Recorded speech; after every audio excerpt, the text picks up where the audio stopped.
Listos como todos los miércoles en nuestra mesa de análisis. Aquí está con nosotros Ramón Alberto Garza y Salvador Borrego para hablar de los temas más importantes. Querido Ramón, ¿cómo estás? Buenas noches. Gregorio, buenas noches a ti y a todo el auditorio. Gracias por estar con nosotros. El doctor Salvador Borrego, que se reincorporó con nosotros la semana anterior. ¿Cómo estás, Salvador? Segundo partido en cancha. Segundo partido de este año 2025. Así es. Un saludarte. Gracias por estar con nosotros. Un placer, para platicar siempre de los grandes temas. Bueno, pues cuántas veces en esta mesa hablamos acerca de la crisis política por la que atravesamos aquí en el estado de Nuevo León. Pues más de 2 años hablando de este tema, 28 meses con una fiscalía acéfala, aunque cabe mencionar que Pedro Arce hizo un buen papel como encargado de la fiscalía, pero pues muchos problemas que no se corrigieron o que no pudimos resolver debido a ese conflicto político que hubo entre Poder Ejecutivo y Poder Legislativo. Pero ¿qué fue lo que sucedió? ¿Cómo es que se logra entonces salir de ese hoyo que era cada vez más profundo, Ramón Alberto? Gregorio, la buena noticia, doctor, es que pues ya hay acuerdo, que finalmente hay presupuesto, que finalmente pues el presupuesto fue negociado y no fueron los 17.500 millones, sino 8.000 millones de deuda. De la deuda. Y los 2.000 millones para 2.184 para agua y drenaje. Sí, señor. Esa es la parte positiva. Se le va a dar a los municipios sus 1.700 millones pendientes. Y como diríamos en italiano, tutti felici, tutti contenti. Esa es la parte positiva, ¿sí? Incluyendo el asunto de que van a diluir por ahí los llamados juicios políticos para Samuel García. La mala noticia es que esto tuvo que negociarse no en Monterrey, no en Nuevo León, sino en la Ciudad de México, con la presidenta Claudia Sheinbaum y con un enviado plenipotenciario, como es el subsecretario de Gobernación, César Yáñez. Y aquí hay un ingrediente que hoy Código Magenta reveló, interesante, de cuál fue el quid que al final tomó la decisión de por qué hacer, porque había muchos jaloneos, Gregorio y doctor, no era una cosa así nomás que ahí se viva, sino que ya cuando sentían que estaban a punto de negociar, pero no daban el último paso, hubo del Palacio Nacional una advertencia o amenaza. La presidenta no quiere que en el Mundial del 27 estén esas vigas y esas varillas oxidadas en toda Constitución y demás. Es una mala imagen para la ciudad. Por tanto, si no hay acuerdo, si no pueden terminar todas esas obras que están pendientes, vamos a tener que cambiar la sede de Nuevo León, de Monterrey. Del año que entra. Del año que entra, del Mundial, a otra ciudad, León o cualquier otra. Y eso sí caló hondo, por 2 razones. Primero, porque va al corazón de la gente regia de decir como que no seríamos sede del Mundial 2026. Pero 2, ese mundial va a tener lugar un año antes de la nueva elección de gobernador, el 27. Sí. Por tanto, es una cuestión de... Ese mundial va a ser utilizado, ya lo veremos en su momento, sí, políticamente hablando, por ambas partes, por el gobernador que va a querer decir, a ver, ya hicimos todo esto, y por el lado de la oposición, también queriendo llevar, como es natural en política, aguas en molino. Pero por lo pronto... Les quitamos el mundial si no se arreglan. Sí, le quitamos el mundial si no se arreglan, y ahí fue donde todo el mundo se calabró. Entonces, dijimos, esto fue una negociación a balón parado, con un tiro de chanfle de la presidenta desde Palacio Nacional. ¿Cómo viste el acuerdo, Salvador? A ver, es muy interesante lo que dice Ramón Alberto, porque José Ortega y Gasset por ahí en uno de sus libros plantea que lo que da la autoridad, lo que da el poder es la opinión pública. Entonces, ¿cómo quedaría Samuel García ante la opinión pública si nos quitan el mundial? ¿Sí? Así es. Ok. De algún modo, quizá los otros, no tan directamente, pero también serían afectados. Entonces, ahí pegaron donde duele, porque ahora ellos tienen que, al margen de todo lo anterior, tienen que ver cómo se van a congraciar con la opinión pública. Es muy veleidosa la opinión pública, ¿sí? Es una figura femenina la opinión pública. Claro. Sí, y bueno, la donna immobile cual piuma al vento, sí, diría en Rigoletto. Entonces, sí, yo creo que eso es una situación interesante y al margen de todo eso, yo creo que debemos estar muy, muy contentos, sí, porque finalmente se logra un acuerdo. Y finalmente vamos a entrar pues a una situación de racionalidad, porque se veía mucha víscera en este Sí, fue tema. creciendo mucho, ¿ah? Sí, y entonces, bueno, la presidenta pues conminó, sí, esa dijo? palabra que ahora se está haciendo famosa, sí, porque conminar quiere decir quiero esto, pero si no, entonces algo te va a pasar.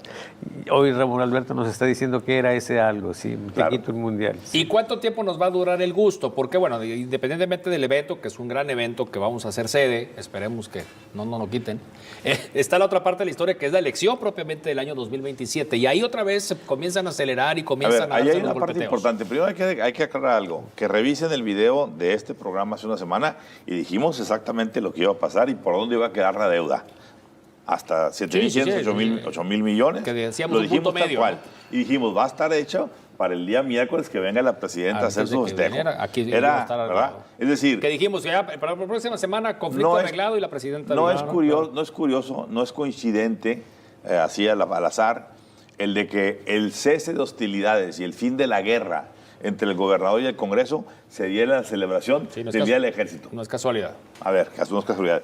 Pero sí se estableció una albacea para que se cumplan de una parte y de otra las promesas.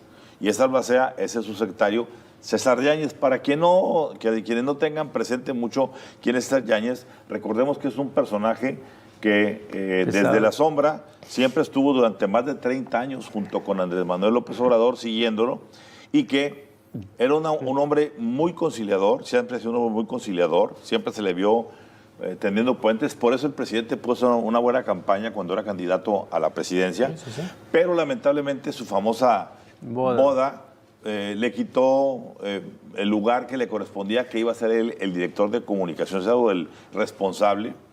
Si César Yáñez hubiera sido ese responsable y no Jesús Ramírez, otra situación hubiera sido el sexenio, porque hubiera sido un hombre que hubiera atemperado, no alentado el odio de López Obrador. ayudado mucho. Lo digo todo esto para que se entienda que no es un hombre que ande buscando ni el reflector, ni ande buscando decir yo ayudé, yo aporté, no. Él simplemente va a decir, a mí me hicieron un encargo, el encargo ya se cumplió y en ese contexto vamos a vigilar que se cumplan todas y cada una de las cuestiones.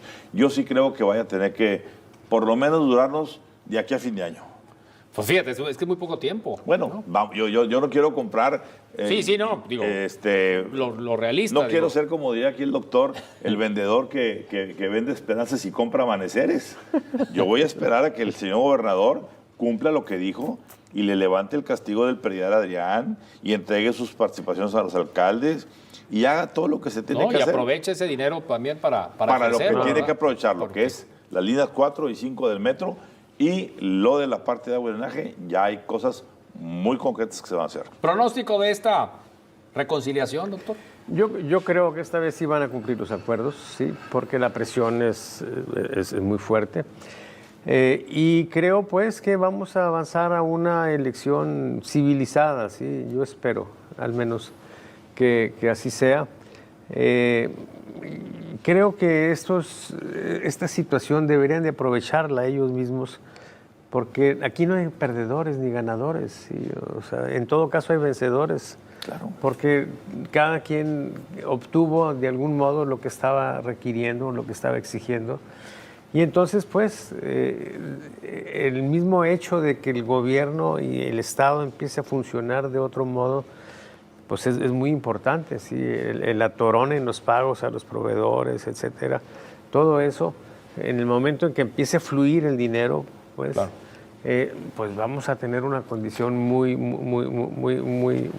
adecuada, muy provechosa para el Estado. Y que no se nos pase el tema de la fiscalía, que fue el fiscal Bueno, general. A ver, en la fiscalía es muy claro. Fue un fiscal de mutuo acuerdo, ¿sí? Si bien es cierto que Javier Flores, un hombre respetado en los círculos jurídicos legales. Institucional.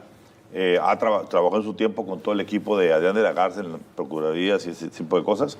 También es cierto que es cercano o es amigo del padre de Samuel García, lo que establece que hay un doble puente de comunicación y no fue vetado por el lado de Samuel. Pero siempre estuvo como opción.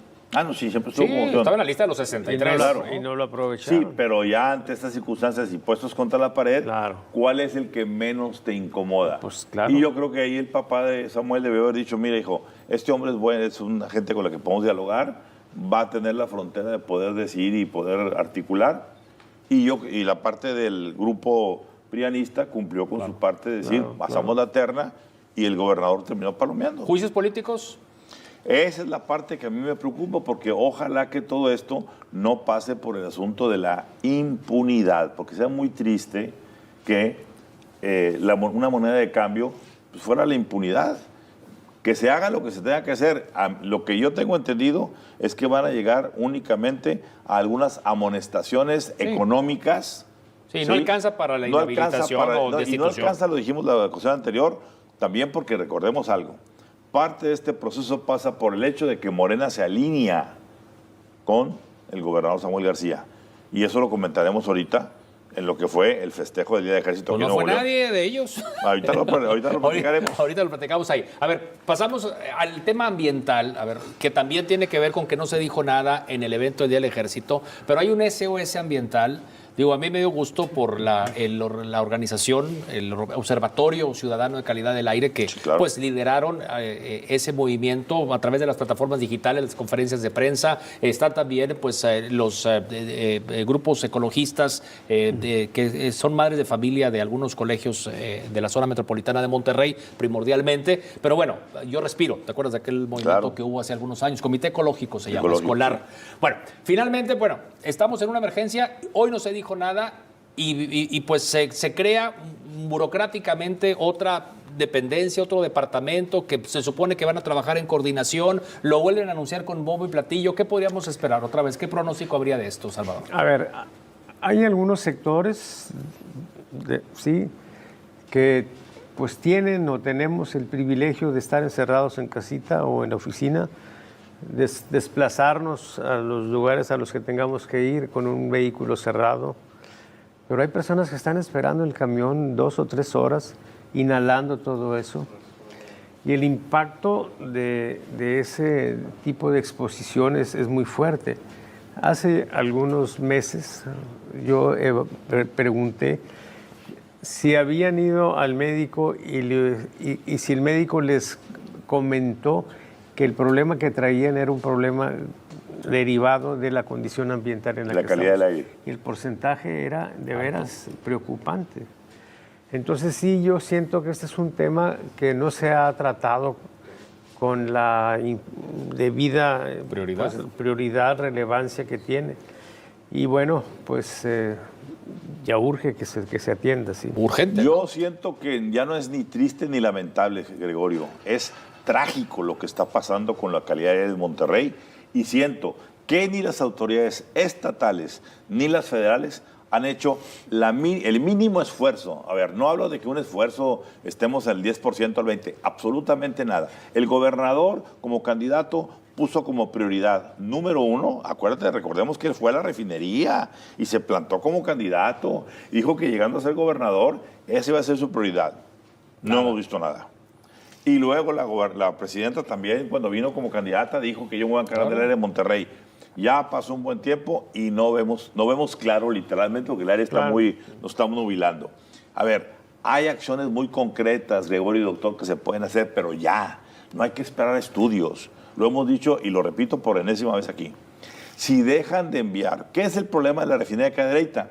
Que es de las pocas refinerías, creo que son 2 nada más en el país, que pueden refinar el petróleo crudo pesado, que tiene altas cantidades de azufre y produce una gasolina de no tan elevada calidad, que es la que se queda también en Monterrey y en todo el norte del país. Entonces, doble impacto ahí. La combinación de generar una refinación sulfurosa, el combustóleo, que es un subproducto, que van y se lo venden a las empresas de Monterrey para que usen como combustible y sigan contaminando, y la gasolina de mala calidad, a ver, se resuelven con una sola cuestión: dejen de mandar petróleo pesado a Cadereyta. Claro. Si eso no lo hacen y prefieren tener alimentando una refinería con petróleo malo, por encima de la salud de los regimontanos, que como bien dice el doctor, ya es dramático. A mí me toca ver también en muchas reuniones cuadros el clínicos. Comentario de niños, jovencitos, gente adulta, no se diga adultos mayores,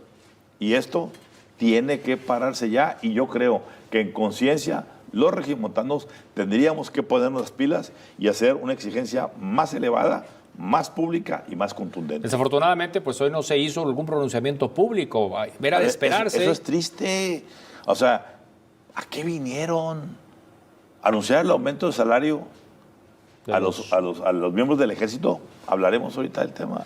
Corte comercial, enseguida regresamos para platicar justamente Día del Ejército Mexicano. Hay una lámina muy interesante de seguimiento a las estadísticas de homicidios y cómo va el tema bilateral México-Estados Unidos, y con esa declaratoria que ya se hizo oficial Hoy, por parte de Estados Unidos, los cárteles mexicanos son organizaciones terroristas. Regresamos en un momento.